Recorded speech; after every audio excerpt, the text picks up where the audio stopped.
আপনাকে নিয়ে negative positive comment করার রাইট সকলেরই আছে, এটা কোনো ম্যাটার নাই। ম্যাটার হলো কি আপনাকে নেগেটিভ কমেন্ট করলো সেটারে পজিটিভে পরিণত করতেই হবে, আর যারা পজিটিভ কমেন্ট করলো সেটারে সাদরে গ্রহণ করতে হবে। কারণ বুদ্ধিমানেরা সবসময় নেগেটিভে পজিটিভে পরিণত করে আর পজিটিভে সাদরে গ্রহণ করে নিজের জীবনে অ্যাপ্লাই করে জীবনটাকে সুন্দর করে। আসসালামু আলাইকুম, হ্যালো ভিউয়ার্স, কেমন আছেন আপনারা? আশা করি আল্লাহ তাআলার অশেষ রহমতে ভালো আছেন। আলহামদুলিল্লাহ আমিও ভালো আছি। বরাবর মতো চলে আসলাম আজ আপনাদের মাঝে নতুন দিনে নতুন আরেকটি ভিডিও নিয়ে। আমার ইউটিউব চ্যানেলের পক্ষ থেকে সকলকে জানাই আন্তরিক অভিনন্দন এবং মোবারকবাদ। চলুন তাহলে আজকের নতুন ভিডিওটি শুরু করা যাক। ভিউয়ার্স, আজকের ভিডিওটি শুরু করে দিলাম। এই দেখেন সকাল সকাল আজকে বৃষ্টি শুরু হয়েছে। যেহেতু এখন বৃষ্টির সিজন, বৃষ্টি তো আসবেই। তবে ইন্টারেস্টিং একটা বিষয় হলো এই রৌদ্র, এই বৃষ্টি রৌদ্র যখন হচ্ছে, কি রৌদ্র উঠতেছে, আর যখন বৃষ্টি তখন তো বৃষ্টিই হচ্ছে। তাই বৃষ্টিটা আমার কাছে অনেক ভালো লাগে। তাই সেটা একটু সকাল সকাল হচ্ছে বলে আপনাদের মাঝে একটু শেয়ার করে দিচ্ছি। এই দেখেন এখন কিন্তু প্রচুর জোরে বৃষ্টি হচ্ছে। ক্যামেরায় কতটুকু ধরা পড়ছে তা জানি না, তা যাই হোক মোটামুটি জোরেই কিন্তু বৃষ্টিটা হচ্ছে। তা আমি আবার একটু হাত দিচ্ছি সকালবেলা, যেহেতু বৃষ্টিতে তো ভেজা যাবে না। বৃষ্টিতে ভেজা কিংবা বৃষ্টিতে হাত দেওয়া এইটা একটা মানে অসম্ভব সুন্দর একটা ফিলিংস। এইটা আমার কাছে অসম্ভব ভালো লাগে। আপনাদের কার কার কাছে কেমন লাগে সেটা জানি না, তবে আমার কাছে অনেক ভালো লাগে বৃষ্টিতে ভিজতে। আর যখন বৃষ্টিতে না ভিজতে পারি তখন হাতটা দিয়ে এইভাবে বৃষ্টিতে একটু হাতটা ভিজাই। তা যাই হোক অনেকক্ষণ যাবৎ কিন্তু আমি হাতটা দিয়ে আসি বৃষ্টির ভিতরে, আর বৃষ্টিটা কিন্তু অনবরত পড়তেই আছে। অনেকক্ষণ যাবৎ বৃষ্টিটা হচ্ছে। তা যাই হোক আর আমি নিব না, এই দেখতেই পাচ্ছেন কতটা বৃষ্টি হচ্ছে। তারপরে এই কাঠগুলো কিন্তু আনা হয়েছিল কালকে বিকালবেলা, কিন্তু কাঠগুলো উঠানো হয় না। আর সকালবেলা কাঠগুলো আনতেই আমি গেছিলাম, ওখান থেকে উঠাতে গেছিলাম, কিন্তু ওই যে বৃষ্টি দেখতেই মানে পেলেন তো কত জোরে বৃষ্টি হচ্ছে, তাই কাঠগুলো আর উঠানো হয়নি। এখন এই কাঠগুলো সব উঠাবো আমি। তাই এখন কিন্তু বৃষ্টিটা একেবারে শেষ, আর এখন কিন্তু রৌদ্র উঠে গেছে, বুঝতেই পারতেছেন মনে হয় ভিউয়ার্স। তা যাই হোক এখন দ্রুত করে কাঠগুলো এখান থেকে উঠে নেই। আর বলতে পারেন ভিউয়ার্স এই কাঠগুলো কতটা হবে, আপনারা সবাই গেস করে কিন্তু বলে দিবেন যে কাঠগুলো কতটা হতে পারে। তা যাই হোক আমি কাঠগুলো ওইখান থেকে যেখানে রাখার দরকার সেখানে আমি নিয়ে আসতেছি একে একে। আর আপনারা যারা ভিডিওটা দেখতে দেখতে এই পর্যন্ত চলে এসেছেন কিন্তু লাইকটা দিতে ভুলে গেছেন কিংবা দেন নাই, আপনাদের কাছে আমার একান্তই রিকোয়েস্ট, অবশ্যই কিন্তু লাইকটা দিয়ে আমার ভিডিওটা কন্টিনিউ করবেন। কারণ আপনাদের সামান্য একটা লাইকের ভ্যালু আমার কাছে কিন্তু অনেক বেশি। আপনাদের একটা লাইকেই পারে আমার এই ভিডিওটা আরও অনেকের কাছে পৌঁছাই দিতে। তাই অবশ্যই লাইকটা দিবেন। আর আপনাদের মহামূল্যবান মন্তব্য, যেটার কারণে আমি সবসময় ইন্সপায়ার্ড হই, সেই মহামূল্যবান মন্তব্যটা দিয়ে আমার নতুন ভিডিও তৈরি করার জন্য একটু ইন্সপায়ার্ড করবেন। তা ভিউয়ার্স আমি কয়বার এখান থেকে কাঠ নিয়ে গেলাম আপনারা কাউন্ট করতেছেন তো, অবশ্যই একটু কাউন্ট করেন। আর কতবারে আমি নিয়ে যেতে পারবো সেটাও আপনারা একটু কাউন্ট করে দিতে পারবেন না? অতক্ষণ তো আপনাদের ধৈর্য নাই আর আমারও দেখানোর ধৈর্য নাই, কারণ এই কাঠগুলো এখান থেকে নিয়ে যেতে বহুত সময় লাগবে। আর অতক্ষণ যদি আমি দেখাই না, আপনারা অবশ্যই আমার পরে অসন্তুষ্ট হবেন। তাই আমি চাই না আমার প্রিয় ভিউয়ার্সের আমার উপরে অসন্তুষ্ট হোক। তাই আমি বেশিক্ষণ আর আপনাদের আর এইগুলো দেখাবো না। তা যাই হোক কয়বার নিয়ে গেলাম এখন আপনারা দেখতে পাচ্ছেন কয়বার, সেই কয়বার কিন্তু আপনারা দেখাই দিবেন। তা যাই হোক আর দেখালাম না, এইবার চলে গেলাম পরবর্তী কাজে। পরবর্তী কাজ কি, একটা কাপড় ধোয়ার ছিল, সেই কাপড়টা মানে বালতিটা এখানে আমি লোড হতে রাখছিলাম, বালতি তারপর ওই যে বোলটা, সেই জন্য এখন চলে আসলাম। পানিটা যেহেতু লোড হয়ে গেছে তাই জামাটা আমি ধুয়ে নিতে চলে আসলাম। তাই জামাটাও কিন্তু আমি এই যে সুন্দরভাবে থাবা দিয়ে ধুয়ে নিচ্ছি। আর ভিউয়ার্স যদি আমার ভিডিওর কোনো একটু অংশ আপনাদের কাছে বিন্দু পরিমাণ হলেও ভালো লেগে থাকে তাহলে অবশ্যই একটু বন্ধু হয়ে থাকবেন, সকলের মাঝে একটু শেয়ার করে দিবেন, দিয়ে আমাকে একটু সাপোর্ট দিবেন।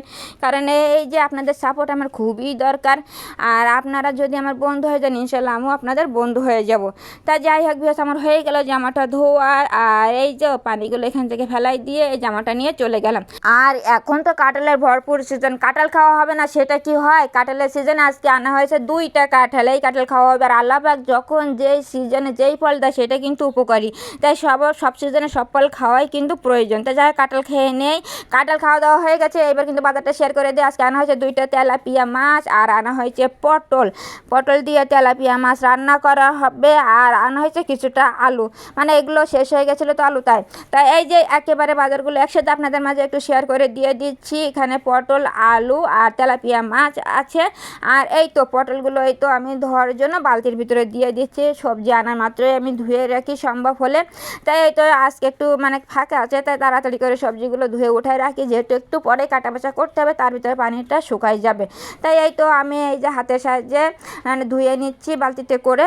তা ভিউয়ার্স আপনারা কে কে সবজি আনার সাথে সাথে ধুয়ে ফেলেন অবশ্যই কিন্তু জানাবেন। আর এই টিপসটা কিন্তু অনেক হেলদি, বুঝলেন? এইটাই করা উচিত। তা যাই হোক আলুগুলো এবার ধোবো, কারণ পটলগুলো ধোয়া শেষ, আলু যতটা লাগবে অতটা আলু তো লাগবে না, তাই যে আলুগুলো এখন লাগবে সেগুলো আমি এখন বালতির ভিতরে পানির ভিতরে দিয়ে দিলাম, দিয়ে সেগুলোও এখন আমি সুন্দরভাবে এই যে ধুয়ে উঠাই নিচ্ছি। তা মোটামুটি আমার সবজি ধোয়া শেষ হয়ে গেল, এই যে দেখতে পাচ্ছেন। তারপরে চলে আসলাম রান্নার জন্য। ওই যে মাছটা আনা হয়েছিল সেগুলো কেটে বেছে কিন্তু এই যে এখন ভাজার জন্য ফ্রাই প্যানে একে একে দিয়ে দেওয়া হচ্ছে।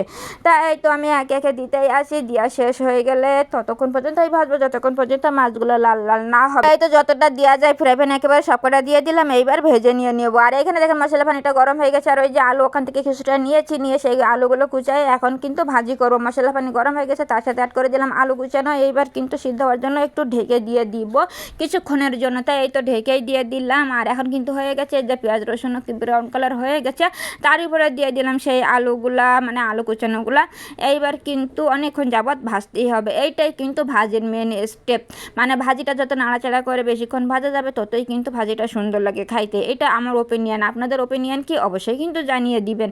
তা যাই হোক আমি কিন্তু অনেকক্ষণ যাবৎ ভাজবো ওলট পালট করে করে, তা আপনারা ততক্ষণ দেখবেন না, তাই তো আমি আর বেশিক্ষণ আপনাদের মাঝে দেখাবো না। এই তো হয়ে গেল, এখন রেখে দিয়ে দিলাম। আর এই যে ফাইনাল লুকটা আপনাদের একটু দেখিয়ে দেয় কত সুন্দর হয়েছে, একেবারেই ইয়াম্মি হয়েছে আলু ভাজিটা। কারণ আলু ভাজিটা আমাদের ফ্যামিলিতে সবাই পছন্দ করেন। আপনারা কে কে পছন্দ করেন আর কেমন হলো আলু ভাজিটা অবশ্যই কিন্তু জানাবেন। আমি জানিও সবাই প্রায় আলু ভাজি পছন্দ করেন। তারপরে এই তো মশলা কষানো হচ্ছে কিসের জন্য বলতে পারেন ভিউয়ার্স? অবশ্যই পারবেন, কারণ আপনাদের তো দেখিয়ে দিয়েছি। এই তো সেই পটল আর আলুটা এখন এই যে মশলার উপরে অ্যাড করে দিয়ে দিলাম। আর এইবার কিন্তু আমি যতক্ষণ পর্যন্ত কষানো ডান না হবে ততক্ষণ পর্যন্ত কষাতেই থাকবো, অর্থাৎ মশলাটা সমস্ত জায়গায়, পটলের সমস্ত জায়গায় পৌঁছাই দিয়ে দিব। তো এখন কিন্তু আমার হয়ে গেছে। আর এইবার কিছুক্ষণের জন্য ঢেকে দিতে হবে, ঢেকে দিলে কষানোটা একটু ভালোই হয়, তাই ঢেকে দিয়ে দিলাম। আর এখন কিন্তু কষানো একেবারে হয়ে গেছে। আর এখন এর সাথে পানি অ্যাড করতেছি, অর্থাৎ ঝোল। আর এখন কি হয়েছে বলতে পারতেছেন ভিউয়ার্স? বুঝতে পারতেছেন চুলোর পরে এমন একটা কাঠ দিয়েছি যে হাঁড়িটা নড়তেছে। তা যাই হোক, কাঠের চুলার অনেক ঝামেলা। তা যাই হোক ভিউয়ার্স, এই তো পানিটা আমার অ্যাড করা হয়েই গেছে। আর এখন একটু মিলাই নিয়েছি, আর বয়েল আসার জন্য আমি একটু ঢেকে দিয়ে দিলাম। আর এখন কিন্তু ওই যে মাছটা ছিল না, সেই মাছটা কিন্তু আমি এখন অ্যাড করে দিচ্ছি। যে মাছগুলো একটু আগে আমি ভেজেছিলাম সেই মাছগুলো কিন্তু এই যে একে একে অ্যাড করে দিয়ে দিলাম, কিন্তু এক জায়গায় পড়ে গেছে। আমি খুন্তি দিয়ে সমস্ত জায়গায় দিয়ে দিব, দিয়ে তরকারির ভিতরে একটু চেপে চেপে দিয়ে দিব। তাই তো তরকারির ভিতরেও দিয়ে দিলাম। আর এখন একটু ঢেকে দিয়ে দিলাম মাছের ফ্লেভার যাওয়ার জন্য। আর এই তো হয়ে গেল ফাইনাল লুকটা। তা মাশাআল্লাহ অনেক সুন্দর হয়েছিল কিন্তু পটলের তরকারিটা। তা যাই হোক বেশ, আপনাদের কাছে কেমন লাগলো অবশ্যই কিন্তু জানাবেন। পটলের রেসিপি তেলাপিয়া মাছ দিয়ে কেমন হলো জানাতে ভুল করবেন না। তা সব মিলে আজকের ভিডিওটা আপনাদের কাছে কেমন লাগলো জানাতে ভুল করবেন না। যদি ভালো লাগে বন্ধুদের সাথে থাকবেন। আজ এই পর্যন্ত বিদায় নিলাম, আল্লাহ হাফেজ, আসসালামু আলাইকুম।